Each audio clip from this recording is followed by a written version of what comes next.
never been in a dicalostoma bloom so thick that I could actually smell it, but that's what's going on right here. Wonderful geophyte in the Themadaceae in the Asparagales order. Look at all this fucking erodium, though. See this pink flower? Real bad invasive in the geranium family called erodium. Not sure when it made its debut in California, but it's everywhere now. There's no getting rid of it. A lot of assholes like to say, you know, don't worry about invasives because you're never going to get rid of them. But would you tell that to somebody who had cancer? Don't worry about it. You're never going to get rid of all of it. Erodium's just naturalized now, and of course, if there was a restriction in gene flow, and that you know, no new seed was brought over, or if humans went extinct, erodium would just naturalize. I mean, it's naturalized already, but it would just evolve into a new species, and eventually fall into the same system of checks and balances that every other thing here plays by. But you know, there's got to be a restriction of seed coming over, new plants coming over from the Mediterranean region, which is where I believe it originated. So, whatever. Natural invasives are a pain in the ass. But look at all this beautiful dicalostoma. So much of it here.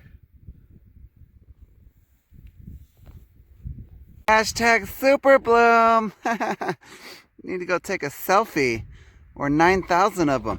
Anyway, there's another ubiquitous genus of annual that you frequently see in these massive, I'm not even going to say it because it makes me want to puke, but anyway, these massive blooms of annuals you see throughout arid areas, California specifically in this case. Look at this nice cow patty, isn't that wonderful? This is Amsinkia in the Boraginaceae. You can see it's got that scorpioid cyme, say it with me now, scorpioid cyme, okay, which is a type of inflorescence. And an inflorescence is just basically a mass of flowers, okay? So here you got these fused petals on the Amsinkia, and there's quite a few genera in this genus. Boraginaceae has a bunch of diversity in both annuals and perennials out west. So this is Amsinkia, this is an annual. Another one you'll see a lot is Cryptantha. I don't even mess with these because they get too hard to differentiate. Same general floral structure. See those fused petals? Nice. And they also, a lot of these, almost everything in this family has hairs. Some of them are very urticating. That is, they sting. And there's even plants in the borage family, in the Boraginaceae, that will cause contact dermatitis. I know once. I actually was in a burn in, where the hell was that? Forget, Kern County. And I touched a plant that I was unfamiliar with that smelled kind of like weed. It was very glandular and hairy. It was called Tarweed. I believe they've now lumped it into the genus Aerodictyon.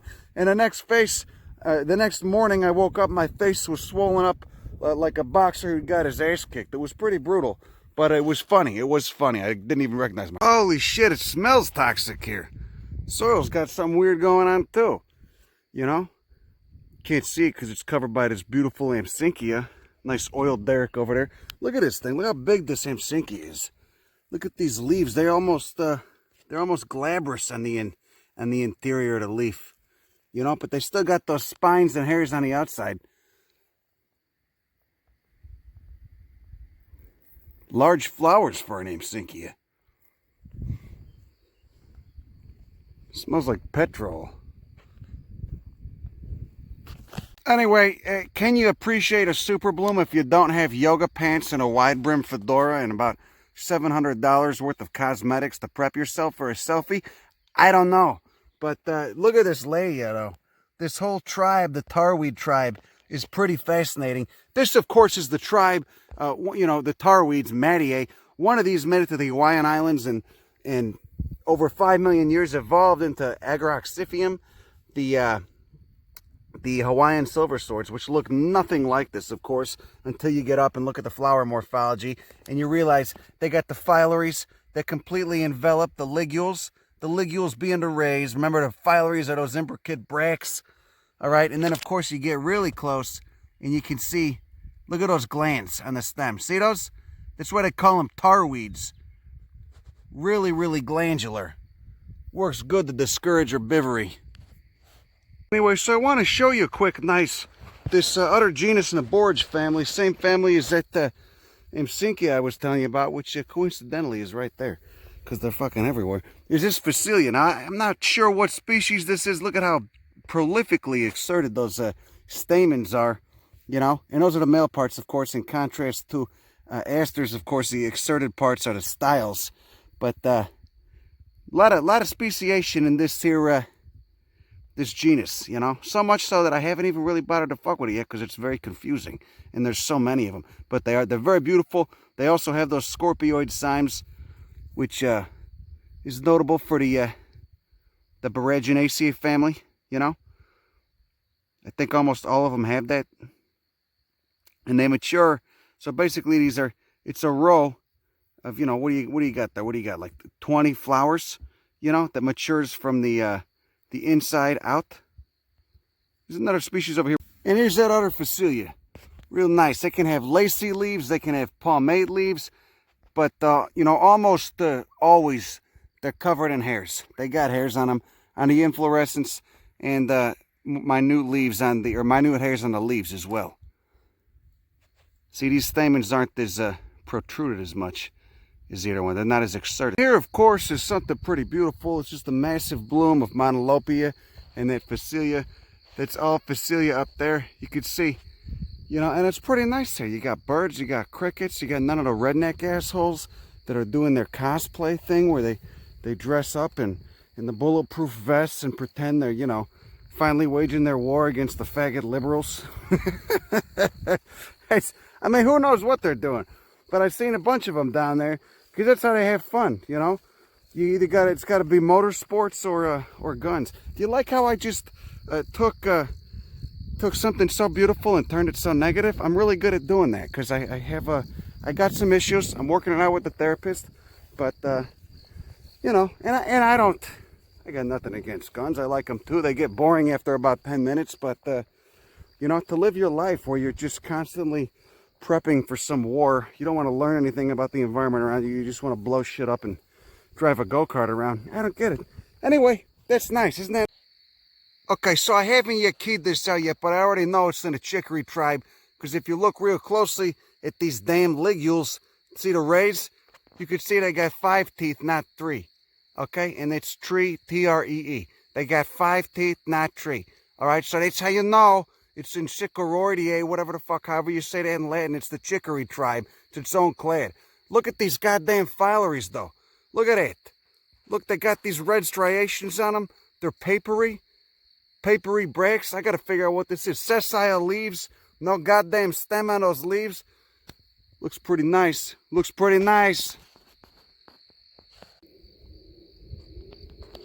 Look at it. What's going on? Miocene marine sandstone, huh? Look at all that Phacelia. Oh, looks like you got some Calanthus inflatus down there. Those are weird. Desert candles, the name for those. Another stupid common name. They got a really, I guess, a hollow stem. Big hollow stem. Let's go check. So there you go. Calanthus inflatus. Brassicaceae. Same order as Streptanthus. I think they're actually trying to merge the two genera. It's an annual. Okay. Look at it. Look at it. It almost, they call it the Streptanthus jewel flower. You know, and you could see why. It's almost got this orchid-like shape, even though, I mean, to a botanist, it looks nothing like an orchid flower. This has 4 petals. Orchids have 6. One's a monocot, one's a dicot. But regardless, it's a very beautiful flower. You know, and Streptanthus do that too. They got that same morphology. 4 petals, and then, of course, here's the fruits. You know, and that'll have God knows how many dozens of seed inside. Looks like that's a superior ovary.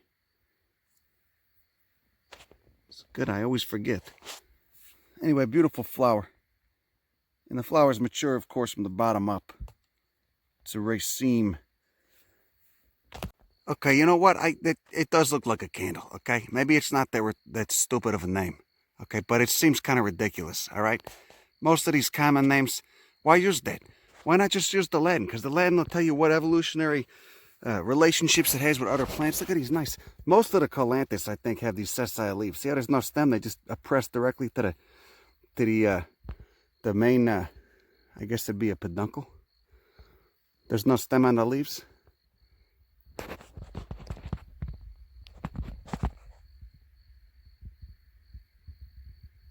What's going on here? What's these little Y-shaped things at the tip of the fruits?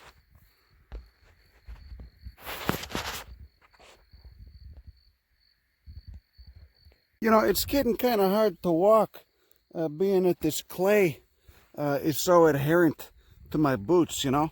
I did bring bolt cutters. I could have cut the lock on a fence, you know, and it's only for mostly emergency situations, like if there's a really nice plant and access is restricted.